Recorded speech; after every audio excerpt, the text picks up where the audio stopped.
2023 সালের 10ই এপ্রিল মংলা পৌর মৎস্যজীবী দলের প্রতিষ্ঠাতা সভাপতি, উপজেলা চিংড়ি বণিক সমিতির সভাপতি, পৌর বিএনপির নেতা জনাব মাহে আলমকে অপহরণ করে সুন্দরবনে নিয়ে যেয়ে পরিকল্পিতভাবে হত্যা করা হয়।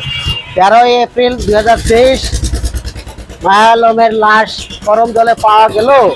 সেই লাশের ভুয়া সুরতল রিপোর্ট করে, ভুয়া ময়না তদন্ত করে মাহে আলমের লাশকে হিল্টন নাথ হিসেবে দেখিয়ে এবং এই লাশ গ্রহণ এবং দাফন করানো হয় হিল্টন নাথ হিসেবে। এবং এই কর্মকাণ্ডের সাথে যুক্ত ছিল বিল্লাল সর্দার এবং বিলায়েত সর্দার, সুন্দরবনের বনদস্যু বিল্লাল সর্দার এবং তার ভাইপো বিলায়েত সর্দার।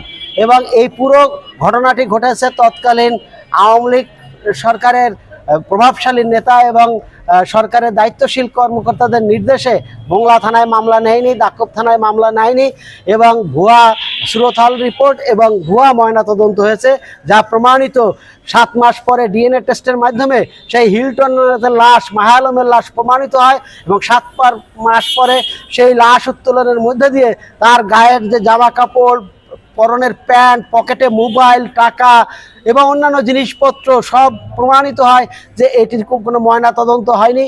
ভুয়া সুরতহাল রিপোর্ট এবং প্রভাবশালী মহলের নির্দেশে একটা ভয়ের সংস্কৃতি এবং একটা ফ্যাসিবাদী শাসন ব্যবস্থা কায়েমের তার যে উজ্জ্বল দৃষ্টান্ত হলো এই মাহে আলম হত্যাকাণ্ড। আজকে সেই লাশ, সেই মামলা আমরা কোর্টের মাধ্যমে থানা পরবর্তীতে নিতে বাধ্য হলো। সেই মামলা পুলিশ চালাতে রাজি না থাকায় পরে সেই মামলা পিবিআইতে পাঠানো হয়, পিবিআই গ্রহণ করে। কিন্তু এখন আমরা লক্ষ্য করছি পিবিআইও এই মামলা চালাতে রাজি হচ্ছে না।